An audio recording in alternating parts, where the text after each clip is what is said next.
Tuesday, October 3, the God who became one with us.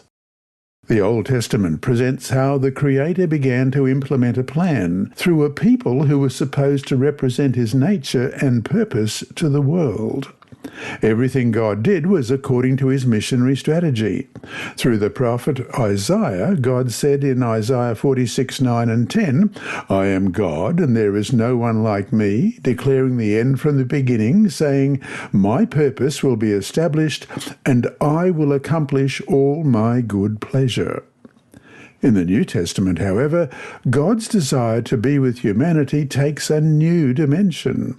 Through Christ's incarnation, what was only a promise in the Garden of Eden in Genesis 3:15 becomes a reality. And in case you've forgotten what that promise was, Genesis 3:15 reads, "And I will put enmity between you and the woman, and between your seed and her seed. He shall bruise your head, and you shall bruise his heel."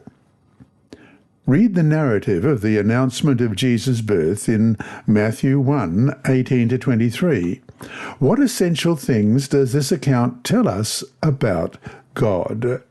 Matthew 1, beginning at verse 18. Now, the birth of Jesus Christ was as follows.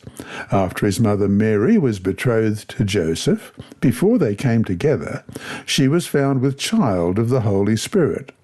Then Joseph, her husband, being a just man and not wanting to make her a public example, was minded to put her away secretly.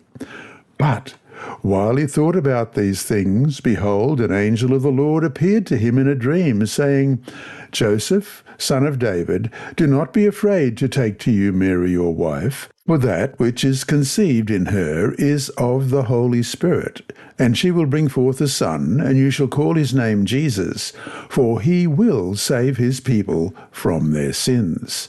So all this was done that it might be fulfilled which was spoken by the Lord through the prophet, saying, "Behold, the virgin shall be with child and bear a son, and they shall call his name Emmanuel," which is translated, God with us. God with us, Emmanuel.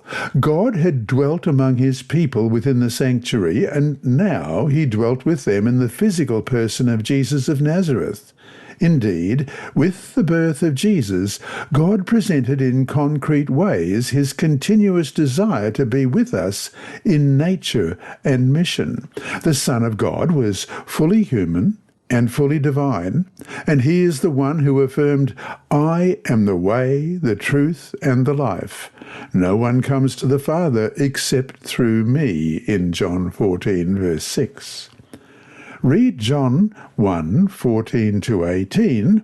What can you learn from Christ's incarnation about God's mission to us? And John chapter 1, beginning at verse 14, "And the Word became flesh and dwelt among us, and we beheld his glory, the glory as of the only begotten of the Father, full of grace and truth. John bore witness of him and cried out, saying, This was he of whom I said, He who comes after me is preferred before me, for he was before me. And of his fullness we have all received, and grace for grace. For the law was given through Moses, but grace and truth came through Jesus Christ. No one has seen God at any time. The only begotten Son, who is in the bosom of the Father, he has declared him." God moved forward with his mission, and then, through Jesus Christ, was present in the flesh among his children. The one and only Son who came from the Father, full of grace and truth, as we read in John 1:14, fulfilled the Old Testament prophecies and, in accordance with the divine plan, became one with us, God in human flesh. The God of mission was continuing to accomplish his purpose. And so to finish today, think what it means that God's love for us is so great that he would come to us in our own humanity. How should we respond to this love, especially in terms of mission to others? This lesson was read by Dr. Percy Harrold for Christian Services for the Blind.